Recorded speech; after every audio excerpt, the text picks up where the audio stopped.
yours truly, Pugs Morgan, along with Kim Jong-Fun. I like that one. That's a good name today. James Parker alongside me, Pugs Moran. Hi, James. Hey, how you doing, Pugs? Good to be here. I'm doing all. Dude, you're welcome. You're welcome. I'm glad you're here. We took the last couple Wednesdays off because of my kid's game. So I was afraid that maybe you thought my kid played this Wednesday. He does not. He plays tomorrow. So I will not be on the air, on the stream tomorrow. Have at it.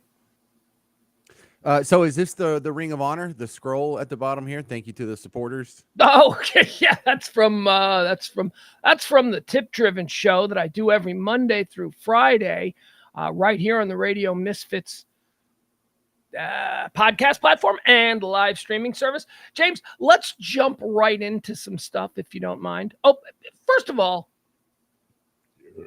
how excited are you? It's football week. Yeah.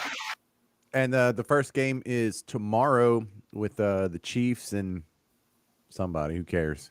Thought it was the Lions.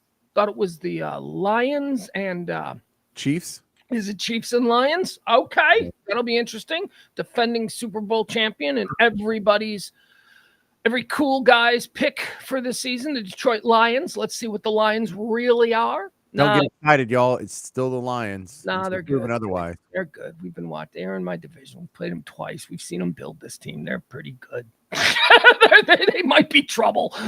We finally get Aaron Rodgers out of division, and now we got the Dan Campbell-led, Goff-driven.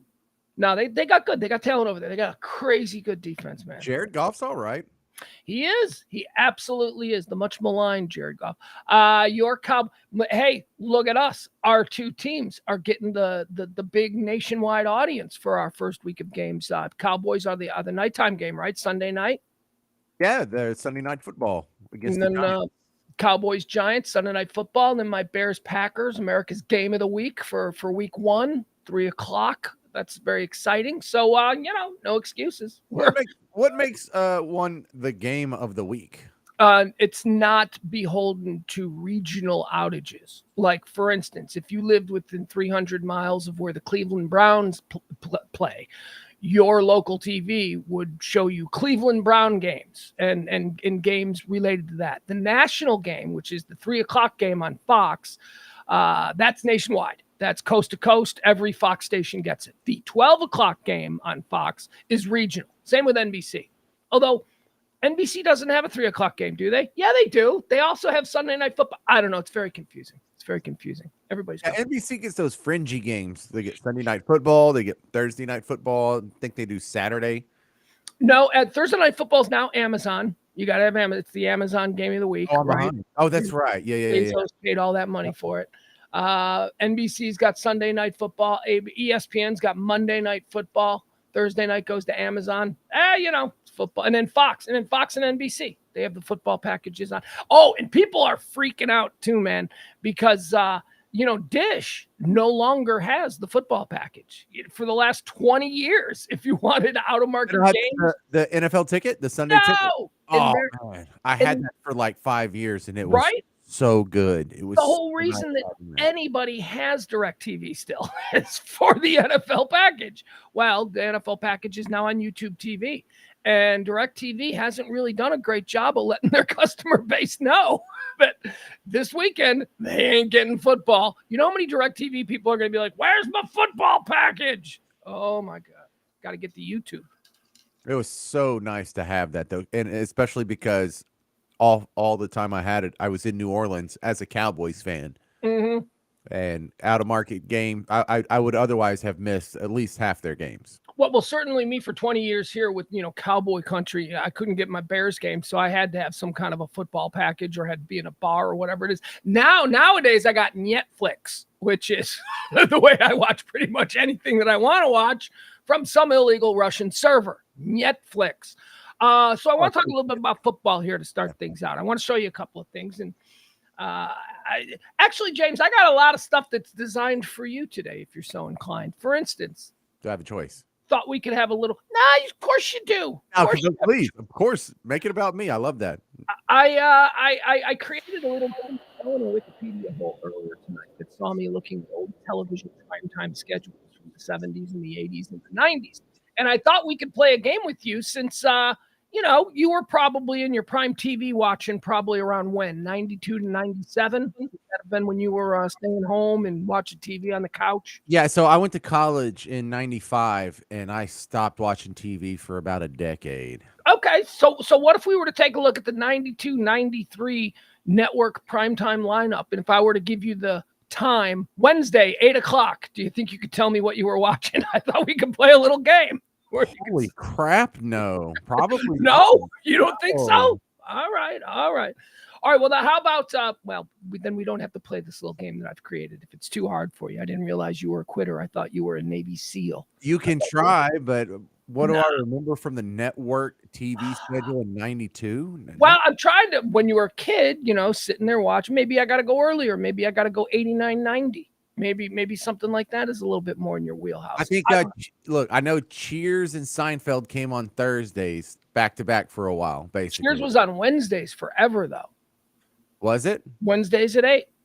Oh. And then they moved it to Thursday, and then it became part of that lineup, but not for very long because Seinfeld occupied that 8 o'clock slot on must-see Thursday forever. Right. Yeah, you're going to suck at this game. Not me. I think like Who's the Boss and Growing Pains were back to back on a Tuesday. But that's like 10 years before that. All right. We don't have to play the game. We don't have to do Horrible. that. We've got other things. We can do a Who's is Bigger football edition. I was thinking we could do win percentages. I'll give you 2 teams. You tell me whose win percentage is bigger. And we're doing win percentages because win totals, it's really lopsided because there are teams that have been around since the 1920s and then teams that just showed up in the 90s. So we would do win percentage. We could do that. But first, I want to talk a little bit about Aaron Rodgers. Because I am very excited about the upcoming football season. So Aaron Rodgers is sort of on a, what'd you call it, brand reclamation tour. His name is Mud James among the fine people of Green Bay, Wisconsin. They really don't, they're done with his antics. He wore out his welcome. They're like, yeah, whatever, guy, get out of here. So he's in New York. And then he had, of course, the I'm completely inoculated, right? The whole, is he vaccinated or not? There was that whole thing. So the Aaron Rodgers brand took a bit of a hit where he became kind of a weirdo. So the reclamation tour begins with the New York Jets, his new teams, agreeing to be on Hard Knocks, and Hard Knocks deciding to spend the entire season just on Aaron Rodgers. It's not even about the New York Jets. It's the Aaron Rodgers show for 4 episodes. Did you watch it? Yes, I watched it. Therein lies the complications of my life, James. Yes, it's very good. And guess what? Aaron Rodgers is kind of awesome sometimes, kind of a D-bag at other times, and then he's kind of awesome again.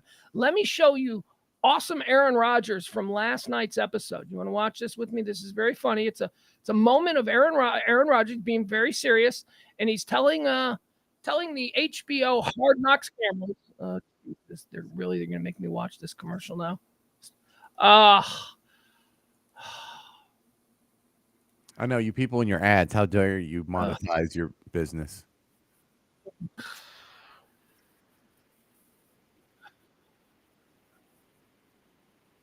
God, James, defend the ad. We've only got 25 more seconds about mortgage refinancing or something. No, I prefer to just lay it out. Can you hear it? No, I can't. You can't hear it. It's just me. No, it's you haven't even begun to share it. It's not even over here in the on deck circle.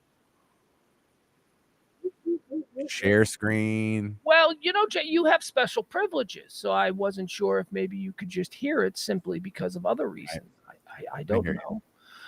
Your intolerance for we troglodytes is unbecoming. All right, here we go. This is Aaron Rodgers. Let's just sit and watch, and I'll explain to you why Aaron Rodgers is such a cool guy. Here he goes. Aaron Rodgers on last night's. Okay, there it goes. Everything's taken care of. We had this great dinner at his house in Jersey.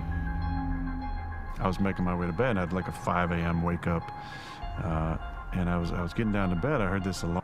So a little context. He is talking about the night before the 2005 NFL draft in New York, where he was staying at his teammate Steve Levy's house in New Jersey. So that's how this begins. Okay, here's Aaron Rodgers. We had this great dinner at his house in Jersey. I was making my way to bed and I had like a 5 a.m. wake up. And I was getting down to bed. I heard this alarm in the distance going off. It just didn't seem like normal when I heard some rustling downstairs. So I got up, walked downstairs. It was a beautiful night.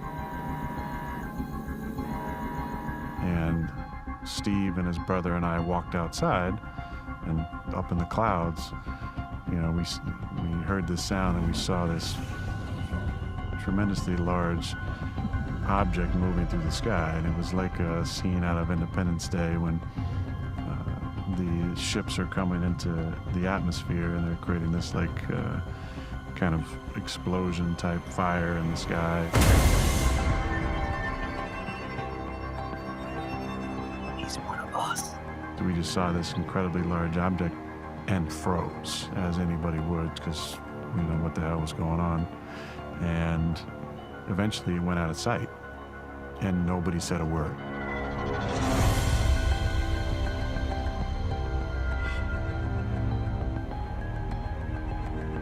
We just stood frozen, the three of us, on the front stoop of Steve's house. And about 30 seconds later, we heard the real recognizable sound of fighter jets going shoo, shoo, shoo, shoo.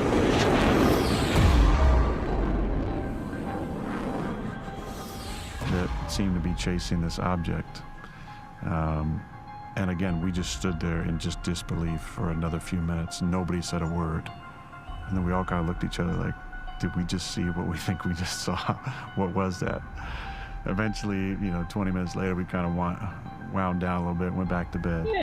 And then you're still not really sleeping because you just experienced this bizarre experience. We looked in the papers and online the next few days, and there was nothing about it. That got me into researching more about UFOs. The siren or alarm had been from a nuclear power plant, which is about 9 miles away. Who knows? And if you know anything about UFOs, there's a lot of sightings around nuclear energy, around volcanoes, around power plants. But yeah, Steve and I, great friends, teammates, and also witnessed whatever the hell it was. I don't know. But it was definitely unidentified. It was definitely flying. It was definitely a large object.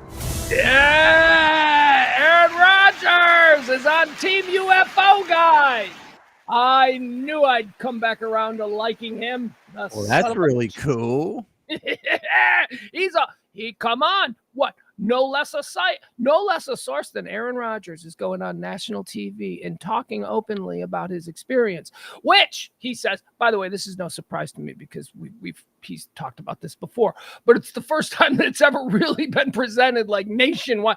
We hear about it because we hear a lot about the Green Bay press in Chicago because Green Bay's not far away and they're a rival and, all of that. So this has always been one of the things that people have used against Aaron Rodgers, Bear fans especially. He's a whack job. He thinks he saw a UFO. But now here he is openly talking about it.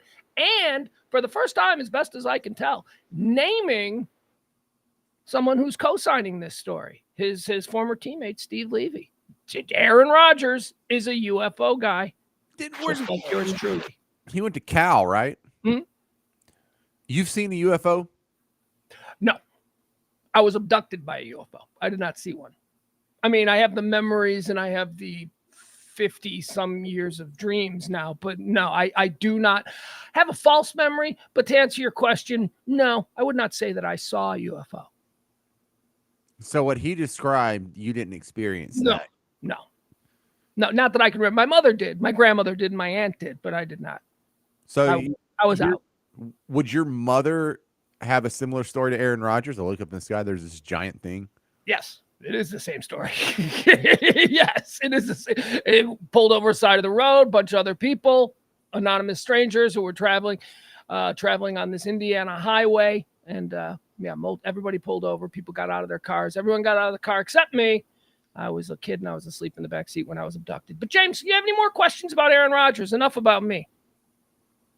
Well, for the Aaron Rodgers TV show, is that what the show is about? Is his UFO side hobby, or is this no, but that is an example how Hard Knocks is just so totally not about football this year. It's just about exploiting and promoting the New York franchise, which is a very big franchise to be pushing. They are pumping the hell out of the New York franchise, and they're, allowing the biggest free agent move of the offseason to have his sort of star turn. Because, see, here's the thing. I don't know if you know the backstory on this. There was no team assigned for Hard Knocks this year. Teams don't want to do Hard Knocks. Some teams do. There are some teams that are always like, we'll do it. Jerry Jones. He's always like, we'll do it. We'll be happy to. Right. But other teams don't want the distraction. Other coaches don't want the nonsense. You know what I mean? They're like, no, we don't want this. And they didn't have a team this year. There was no team that was willing to do Hard Knocks this year. So what happens then is the only teams that can be forced to do it by the NFL are teams that have not done it in the last 10 years, right? So there's only, or actually there are 3 teams now, 2 now after the Jets, but there were 3 teams going into this season that had never done it. And so they were the 3 that were, what's that? Have the Texans done it before? I don't know, probably, maybe, because the three that were left were I know they were the Chicago Bears, the New York Jets, and somebody else, Carolina Panthers, maybe somebody else, and they ended up, they didn't have to force anybody to do it because at the last minute, the New York Jets, in cahoots with the league, decided, yeah, come on, this will be a good commercial for the Jets. You got Aaron Rodgers, and Aaron wanted to do it because Aaron has a stake in this. Aaron's reputation had been sullied. He had been, so now he's getting an opportunity to be on TV on HBO every week for an hour. And James, he came across as awesome. I hate this man. This man stole my soul about 10 years ago, and he never gave it back. I hate this man, and I'm watching him for the first 3 episodes of Hard Knocks this season, and I'm going, I think I love Aaron Rodgers. I think he might be the greatest teammate of all time. Then I turned on him again, and now I'm back. Don't you have some problems with his credibility after the whole I've been vaccinated or inoculated? He hasn't been the most solid, credible source. No, I don't have any issues with his credibility on that because he wasn't making any attempt to be credible. He was trying to be deceitful, and that was fairly obvious to anyone with a brain who noticed that he said, I've been inoculated. At that point, you go, oh, okay, Aaron's got something else. Now, are we going to push to find out what it is? They never did that. All they did was because, again, we don't do nuance. So the story became, he lied. No, he didn't. He was being, if you were watching, you know what he was doing. He was trying to skirt the issue. He wasn't lying. He was disingenuous scum. But yeah, no, so I don't think his credibility took a hit. I think he's a weirdo. I think he really, look, he was engaged to a Wiccan witch, right? And now he's dating Shailene Woodley, then he started dating, and she's like a weirdo hippie who gets arrested in the trees in the Pacific Northwest. And now he's with that girl Blue, who's like a Canadian Wiccan. He's a weirdo. Credibility. What are we talking about? He's the greatest damn gunslinging quarterback I've ever seen, and that's all I care about. Yeah, so with this new attention on UFOs that has just popped up in the last year and a half or so. Yeah, because all the crazy's on the table now. Yeah, so it's like, oh, UFOs are so hot right now. But the problem with UFOs is there's just some logical questions that, the rest of us who haven't done nearly as much research as you have, like you were nodding when he mentioned that there's more UFO sightings around nuclear facilities and power plants and volcanoes. Explain that part, because you were nodding knowingly. And that can't explain any of it. They're UFOs, dude. Can't explain any of it. What do you mean? Are like 90% of UFO sightings at these sites? Yeah. Or like, tell me, like, yeah, and they also follow seismic events. There's a lot of weird shit about things that seem to happen when. But yes, nuclear weapons bases and nuclear power plants have always been hotspots for sightings. Don't know why. Not an alien. Haven't seen their manual. I don't know what they're doing. Okay, what about this logical problem here? Given the fact that we think the universe is maybe 13 to 26 billion years old now, it just got a lot older in the last few years. I don't know if you kept up with that. I know, but there is the sort of tug of war in your head that all of these galaxies have all of these billions of stars, and they all have, so many of them have planets running around them. Some of them have to have the perfect conditions for life to just make an ooze and then an amino acid and protein and start this whole evolution thing. But we are definitely not the first. If that is just sort of the norm of the world, that evolution is just sort of a given, because the math of the size of the universe dictates it. Wouldn't the skies just be filled up with radio waves, or some sort of attempt for them to signal the outside world? Wouldn't they be making some sort of mark or some sort of attempt to, because they wouldn't just be ahead of us by a couple centuries, they'd be ahead of us by a million, billion years. Look, I don't know the answer. That's the wonderful thing about this debate. The answer to all of these very thoughtful questions is, I don't know. We don't know anything. That's the thing. That's why it's fun. These are mental exercises. Why are they? Why haven't they done as you said? I would say simply that you seem to be projecting your values as an American, as a human in 2023 as to what they might want. They might be on a completely different dude. We could be fish in an aquarium to them.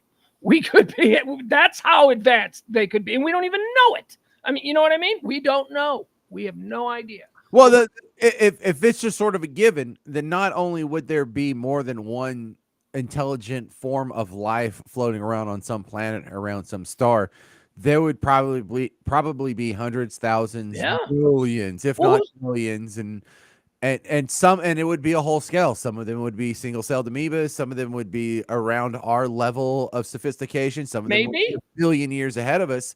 So we would have the full spread. And some of them would be just flashing signals around. Some of them would be making some sort of radio waves. We flashed our first projection out into space for other civilizations to hear. Do you know who the first person to be projected into space, the first interstellar TV signal that was sent out into space? Yeah, but tell me. It's the kind of trivia that I knew at one point, but go ahead, tell me. It was Hitler. Oh yeah, his Olympic speech, right? Yeah, the first communication that humans shot out into space for other civilizations to pick up was literally Hitler. We did. That's revisionist history. At the time that was put out there, and the time he made that speech, we had no idea what speeches were coming. We had no idea that he was going to go really dark in the coming years. That was a good speech. It was welcoming the world to the Munich Olympics. You're pro Hitler here. Are you making the pro Hitler argument? Well, maybe in 1936. I don't know. In 1936, we didn't know the depths depravity. The Holocaust hadn't happened yet, but we knew he was. He's not a guy that you wanted to run a dinner party, even. All right, so I got one more thing. Actually, no. What do you got? You got anything? You got anything to throw out there? You want to discuss here on the Radio Misfits? Who said I'm done with the alien stuff? I'm done with the alien stuff. If you're not done, go ahead. I'll talk all night. But if I don't, if I feel like it's the subject's being mocked, then I may back out. I'm not. I don't feel that way. I have never heard until 4 minutes ago that the majority or a plurality or whatever of UFO sightings are around nuclear power plants, and volcanic activity. I didn't. Yeah, man, they shut down an entire reactor. You. When did they shut down a reactor? Oh, I don't know. Watch fucking Congress. This is one of the things that was revealed when all of the X-Files were opened up like 5 years ago, and all of the headlines, people like you went, bullshit. No, yes, an entire fucking nuclear power plant was shut down in 1977 in the Pacific Northwest while there were multiple reports of something going on over the actual power plant. There were recordings of people on duty going, there's lights up, we don't know what's going, and then the entire plant shut down. Yes, that is a classified document that is now public knowledge, and it's been testified to in front of Congress. I'm sorry, but you see my frustration. I do. I appreciate your frustration. I enjoy your passion. We could pull up the YouTube video. I'm sure A&E has done endless. See what I mean? No, you know what? You're being respectful. This is me. This is my own insecurities on the issue. This is appreciate you walking me through it. Well, I am in a tug of war here on both sides because, there's all sorts of logical questions. Like if they had the ability to come here and they didn't want to be seen, then we wouldn't ever see them. We wouldn't see them hovering above a nuclear facility unless they wanted us to. And why would they? There's a lot of logical fallacies like that. There's also the sort of logical fallacy that they would even give a crap. There's also the logical fallacy of even if they did evolve and were far above us, there is no shortcut in the travel problem, and we are hopelessly on just a stranded island out in the galactic space, intergalactic space. Am I saying that right? Yeah, intergalactic. Why not? That sounds good. Let's see, I'm trying to find the exact one, but as it turns out, there's a whole file. The Pentagon is investigating UFOs that shut down, turned off warheads. Former Air Force officers testified to encountering the objects near U.S. military bases. Former U.S. Air Force personnel reportedly told the Pentagon about their encounters, filing numerous reports back in the 1960s. The officers say the 60s era UFO supposedly turned off the nuclear warheads and shut down the entire plant. The Pentagon has an official office for investigating UFO sightings. Blah. All right. Anyway. All right. It doesn't say where, but where is it? Where did that happen? Maelstrom? Montana? Yes, there it is. Okay. Here's one more piece of information about that. In 1967, another former officer, Dr. Robert Jacobs, supposedly told AARO that he made a film for the Air Force in 1964 that captured images of a UFO shooting a test missile out of the sky. Cool. What? Where is that?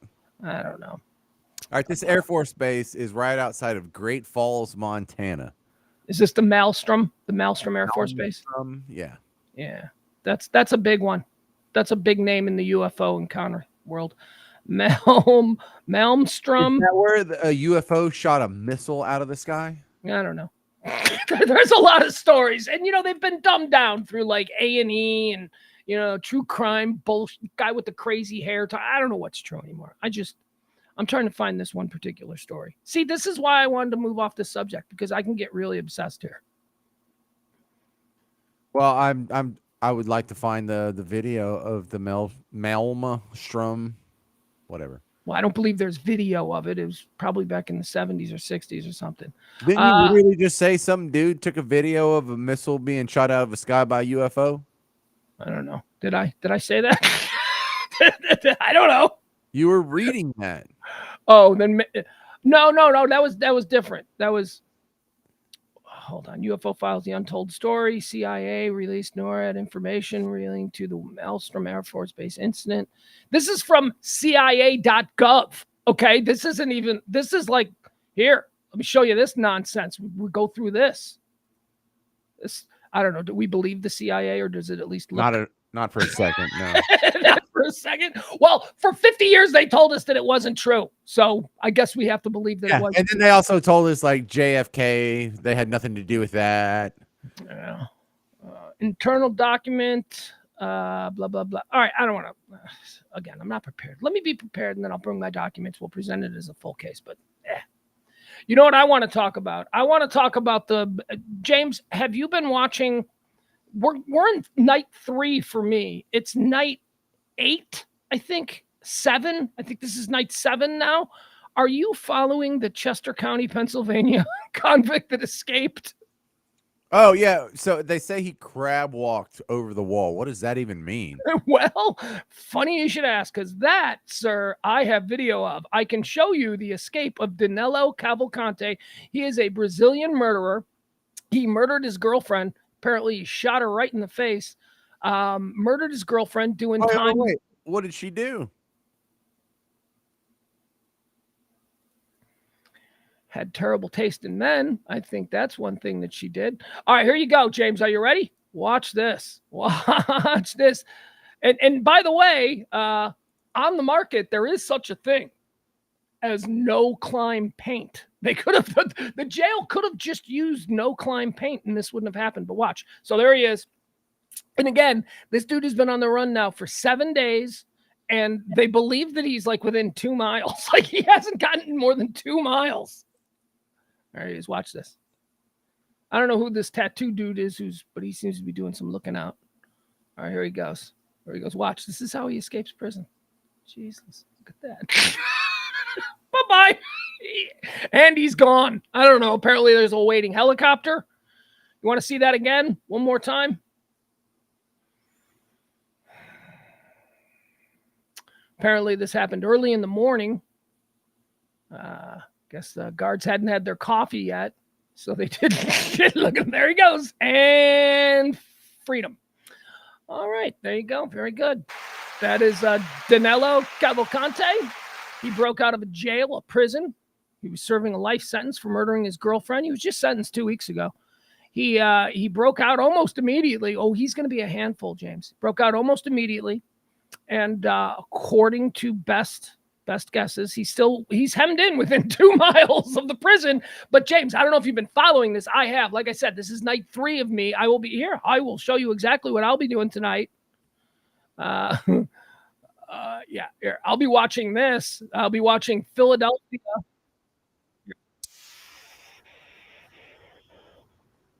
Here. I have a live report at 11 o'clock.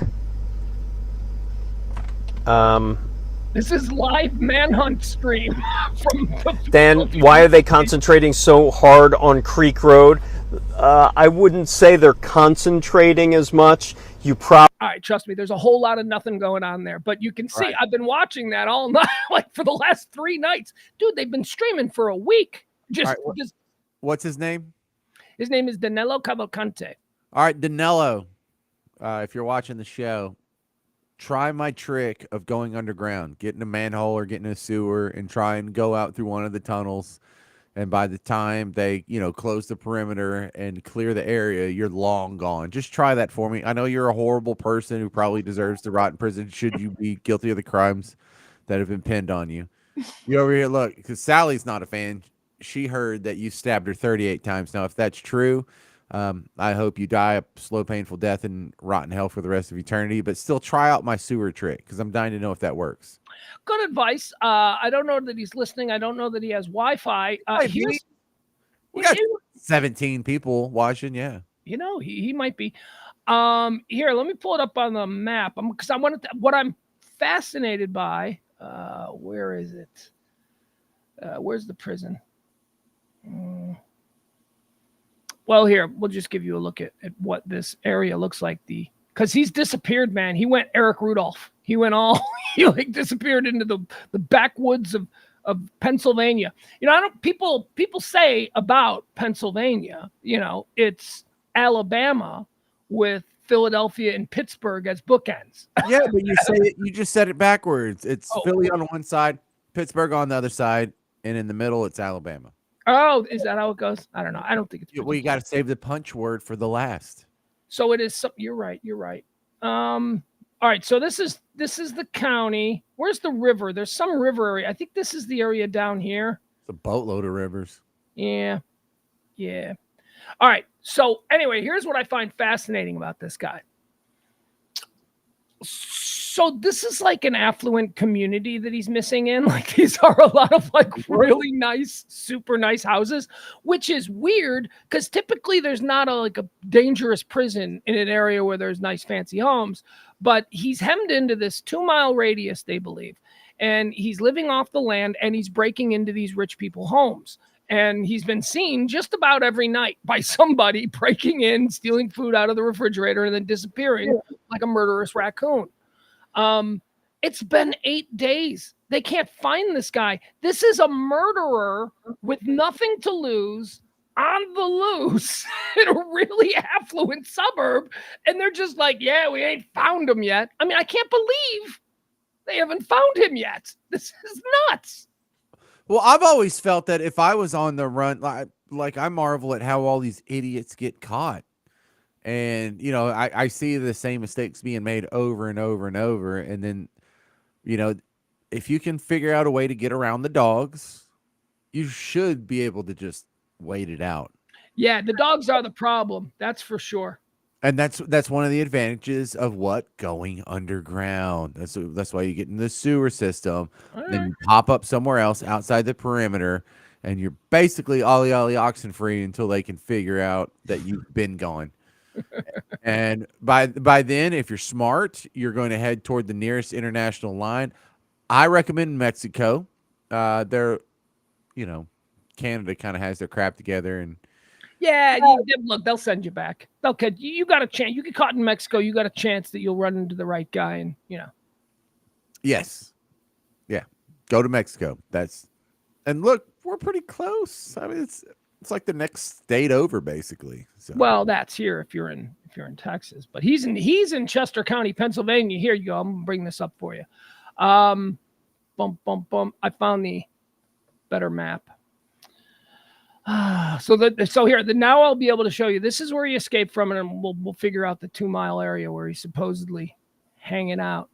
They say he's down by the river. They think he's living down by the river. Okay, so where that red dot is, that's the Chester County Prison. That's where he is. So 2 miles. Let's see. Let's go out 2 miles. Measure distance. All right. Let's go out. Let's see. Is this 2 miles? That is 1.24 miles. Okay. All right. So basically, you have to zoom out. Yeah, I got to zoom out. That's so he's got a pretty big chunk he could be in there. Yeah. Here, let's see this. There we go. Okay, so this is about. There we go. Here's 2 miles exactly. So we're looking. He's somewhere in the woods. Here's the river. So here's the river I was talking about. They think he's down here by this river. But see all these houses and stuff? These are nice houses, James. These are like rich people houses. Look at these. Wee! I love it when rich people are inconvenienced. Here, look at this. Look at this. Look at that house, huh, James? Yeah, that's nice. Someone's doing well. These people did not pay to have a murderous Brazilian running through their backyard and stealing food out of their downstairs refrigerator. Let's see what's going on over here. I don't know. It looks like a lovely part of the country. It's just here's the other thing that I don't really appreciate. The media and the way that they were presenting this. I haven't really heard it done this way in a while, but they were presenting it like that's Philadelphia there. Where? Oh yeah. Is that Philadelphia or is that Wilmington, Delaware? Isn't it close to Wilmington? Little of both. Yeah. Okay. There's Trenton up there. I'm sorry to interrupt. Go ahead. They're basically the same being place. presented today. So the media was like, affluent Pennsylvania town haunted by murderous escaped convict who's on the. They were basically like trying to present it like he's Freddy Krueger, and then you learn what he did, and it's like he killed his girlfriend, and you're like, okay, maybe he's not that dangerous. You know what I mean? That's like a personal thing. Like he didn't just walk up to someone on the street and slit their throat like Michael Myers or. As in, I would probably be safe if I didn't engage him in a year-long relationship and then break his heart. Exactly. So short of that, but the media was all like, he's a murderer and he's on the loose, and the police are saying I'm like, they're trying to scare people. They should have said, he killed his girlfriend. He's not a great boyfriend. He's a terrible guy, but you're probably all right. He's probably not going to murder you. Because he hadn't murdered anybody before the girlfriend, so. Yeah, just let him drink some clean water out of your swimming pool, and he'll be on his way. Leave him. You can, in your backyard. Just leave little snacks and a little food, a little note. Please don't hurt us. Here you go. Here's some fresh water, and just let the cops do what the cops are going to do. They're going to catch them. You don't need to. Don't let them break into your house. Leave the food outside in a cooler. Just leave a cooler with a little note. Hey, Danilo, please don't break our lock or our window. Here, have some food. Right. And I heard you're Brazilian, so here's some fogo de chao. Whatever, some meat, just a box of meat. Oh, and his girlfriend was super hot. The one he killed. She's from Brazil, right? Oh, she was super hot. But or is she from Pennsylvania? No, I think they're originally from Brazil, living in Pennsylvania. I don't know what they were doing. Maybe working in a fogo. I don't know. Have you met a young lady that was ugly from Brazil ever once? Well, I think I've met maybe a 7 from Brazil. Maybe, that's the worst. Hold on, let me see if I can pull up a picture of her. Here, Danilo Cavalcante, victim. All right. Yeah. Oh man, that makes it real, and then I can't joke about it anymore because well, the story for me. That's all right. She's dead.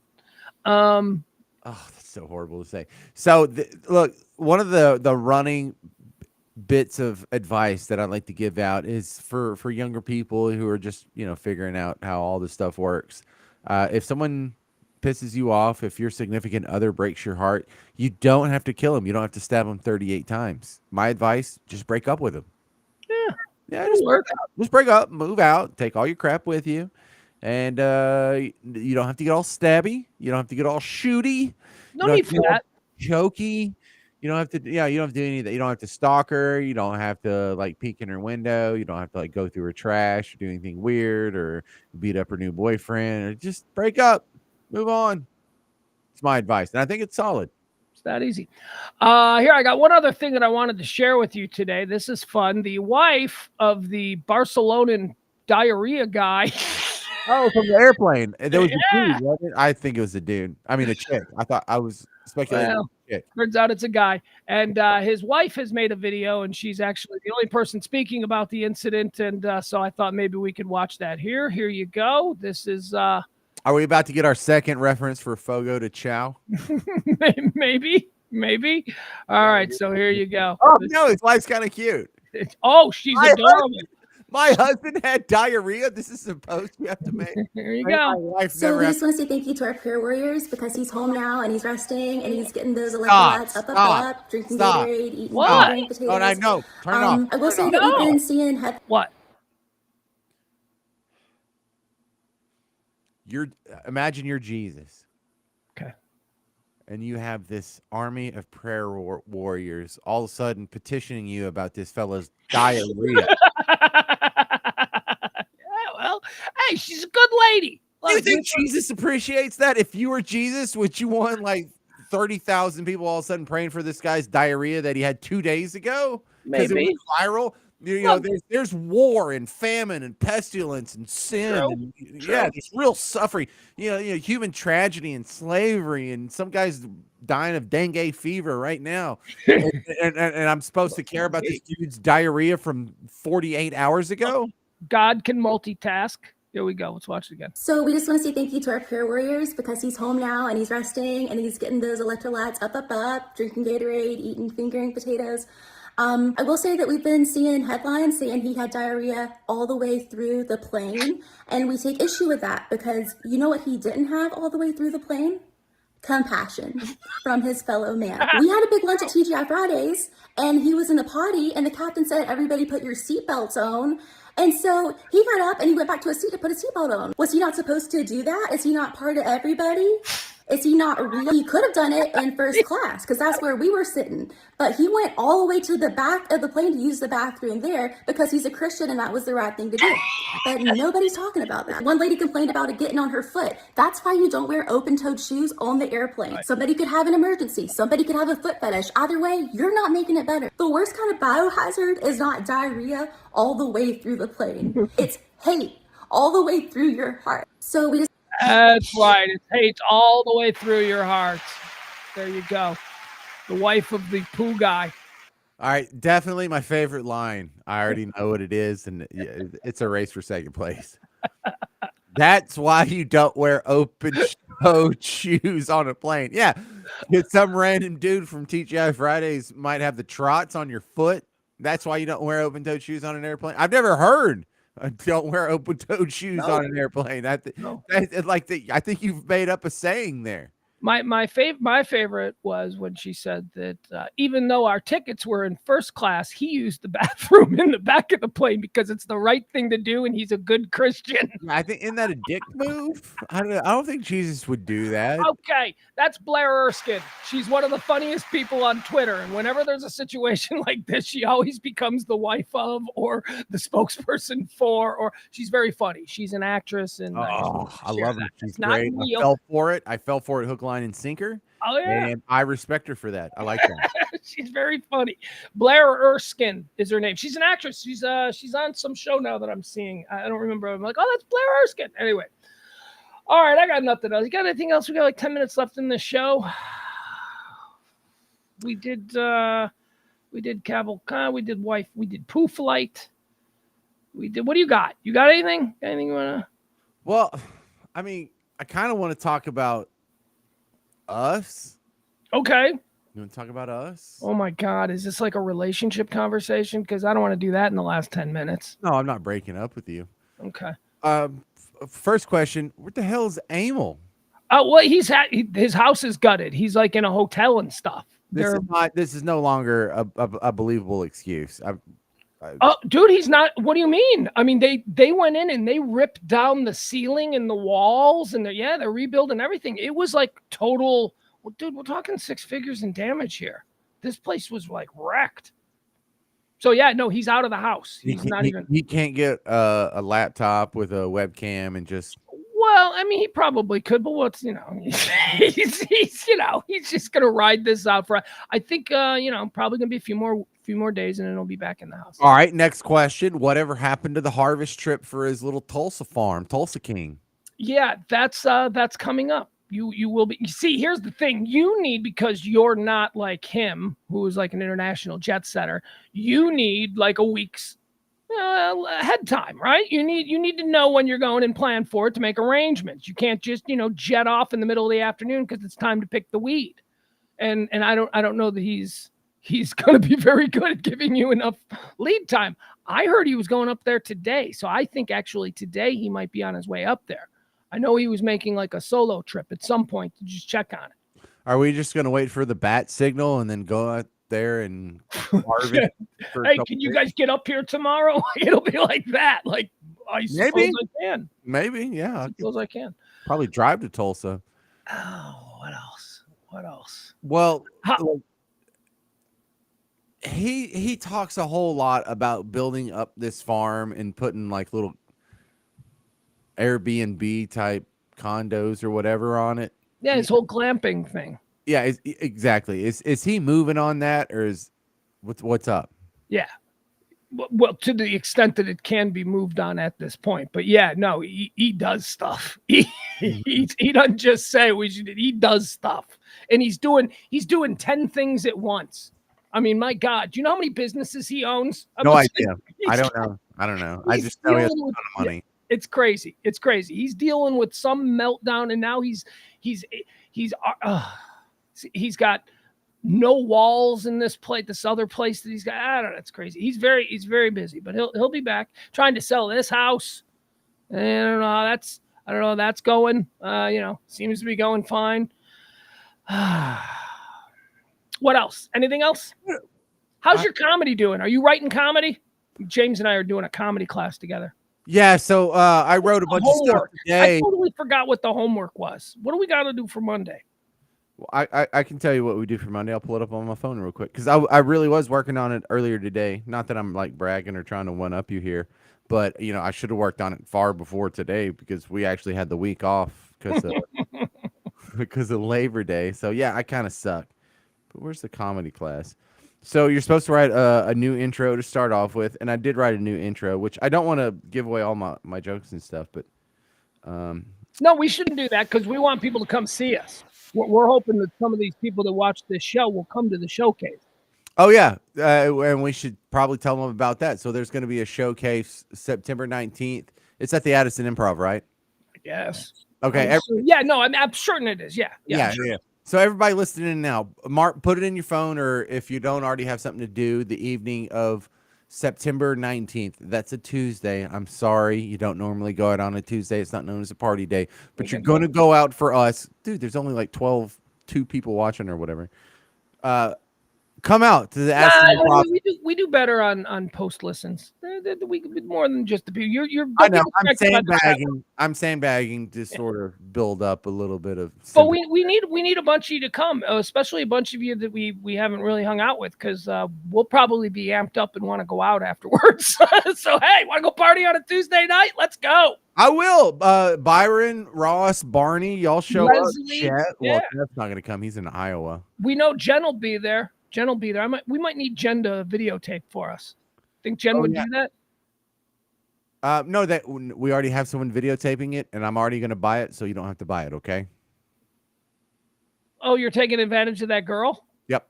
I didn't mean it like take it now. Like that's what she. I'm buying. I didn't mean it like take it. Board offers. Yeah. Oh, okay. Yeah, I mean, I was just gonna have somebody film it, but yeah, okay. If she does it, cool. Yeah, Jennifer, you could go because Jennifer lives in Allen. That's close enough. Oh yeah. No, I expect Jen to be there. She'll be there.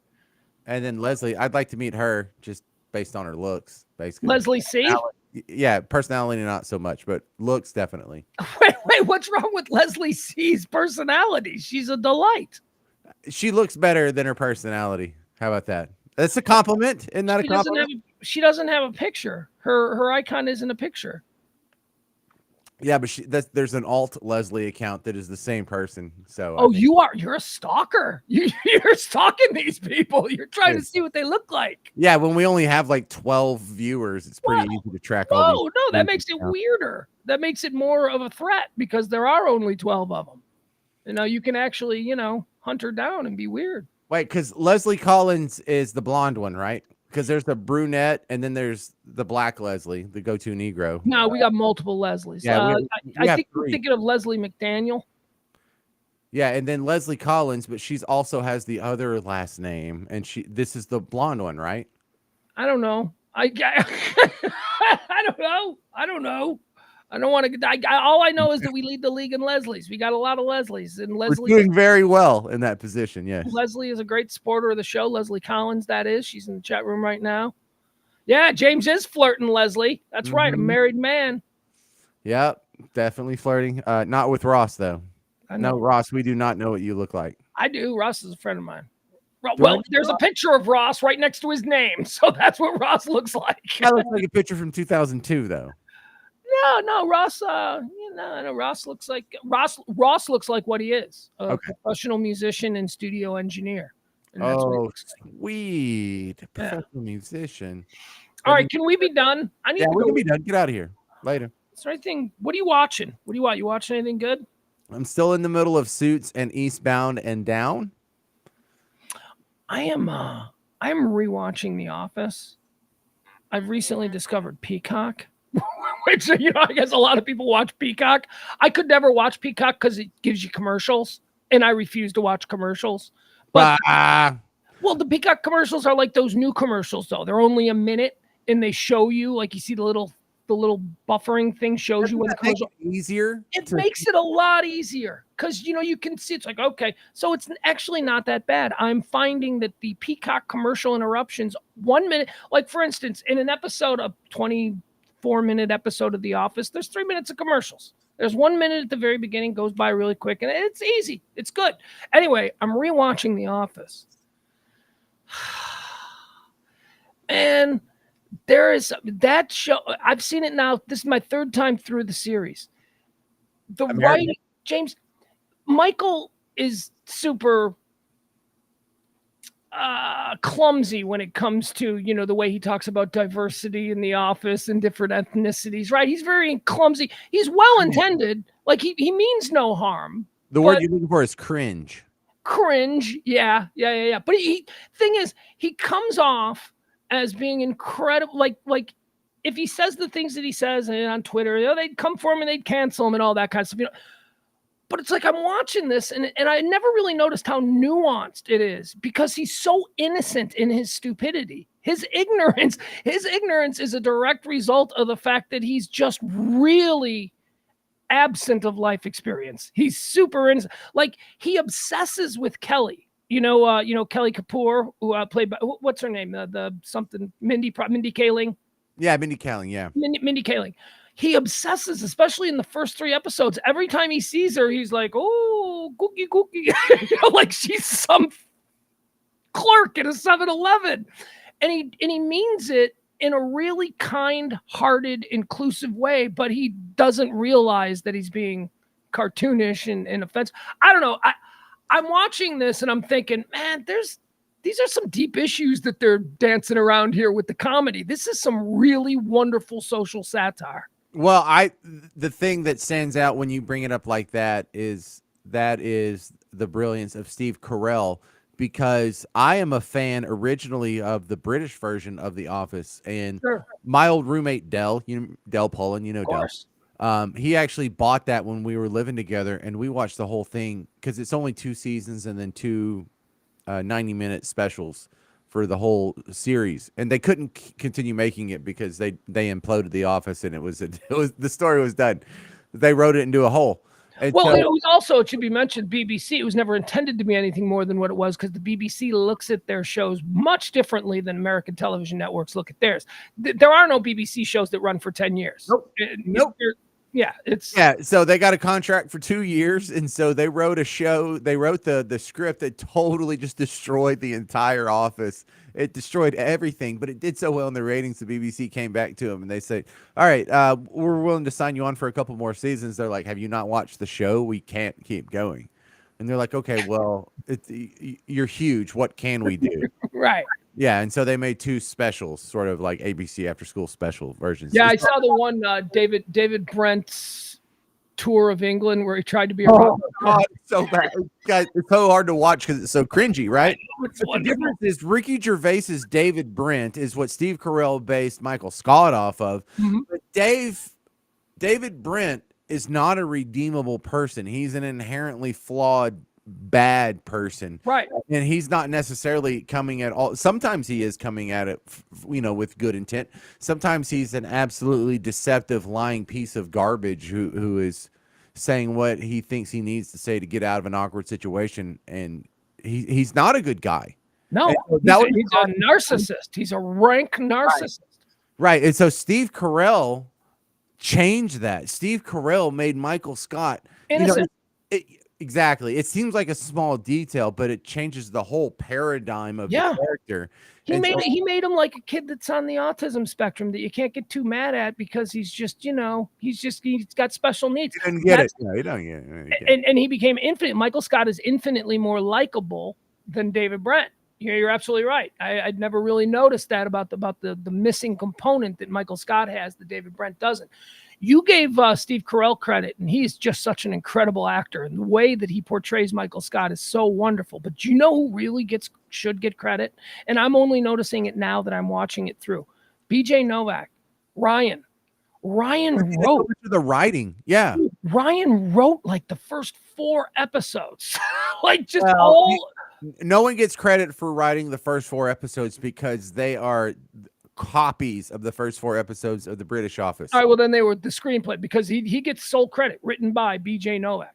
Yeah, it's adapted, but they do the same pranks. They do the same. Oh, it is. I guess I didn't realize that because I am familiar with, obviously, the BBC series, but I didn't know that they were direct copies for the first few episodes. Like when he goes through and he snaps at the Billy Bass that doesn't sing, he's like, "We need to get new batteries for that." It's totally awkward and cringy, and they do the same jokes, like he put a stapler in Jell-O, and they do a lot of the same lines. You could see. I'm sure some nerd on YouTube's already put them back to back for you, but no, BJ Novak. Why doesn't he have a bigger career since then? He does. He's got a great. He's a very highly sought after writer, and he's directing his own films and starring in them. He's got like half a dozen movies on whether it's Netflix or Amazon or Hulu. What's his thing right now? What's like the thing he's got going on? Do you know? Yeah, he's got a new series. Hold on, I'll pull it up. I think it's on Apple TV. Hold on. Oh, Jennifer says The Fire is BJ Novak's best written episode. I love that one. Oh man, BJ Novak. I don't know. How do I look this up? What he's doing right now? I guess I pull up his Wikipedia or his IMDb, whatever. Who cares? Yeah, I'll grab his Wikipedia. Career, post office, book deal list. Listen, Barney, Joe is recently migrated from the noon show to the evening show. All right, Joe. He says R.I.P. Russ. I'm not sure if we agree so much. I mean, the sentiment of that, generally speaking, we agree with, but we're not nearly as enthusiastic about it as you might suspect. I don't know. Okay, writing credits. It's the writing that he's doing a lot of, and directing. Is it good for him? The Premise. That's what it is. The Premise is a new series. I guess that was last year, though. The Premise is an American anthology series created by BJ Novak. It premiered on Hulu on September 6th. I don't know. I watched 1 episode and said I should watch more of these and then never went back. James, I've got to go watch some episodes of The Office. All right, and y'all need to go check out Florida Stories, the podcast, wherever you already listen to podcasts. Spotify, iHeartRadio, Apple Podcasts, Google Podcasts, Stitcher, Spotify. I think I already said that. Later. All right. Bye, everybody. We'll see you tomorrow at noon for the 12 noon show. There is no James. Oh, hold on. We got to get him back. Hey, I got a football game tomorrow, so no Radio Misfits show tomorrow. Okay, later. Okay. Oh, and now we're on to a different song? Hold on. There we go. All right, guys. Spent an hour on the phone today with Kelly Joe. That's what I did. She sends her best. All right, bye, everybody. See you tomorrow at noon. That is understood. Down the road I'll travel, far from the comfort nest. I am on a never-ending quest. I am on a never-ending quest.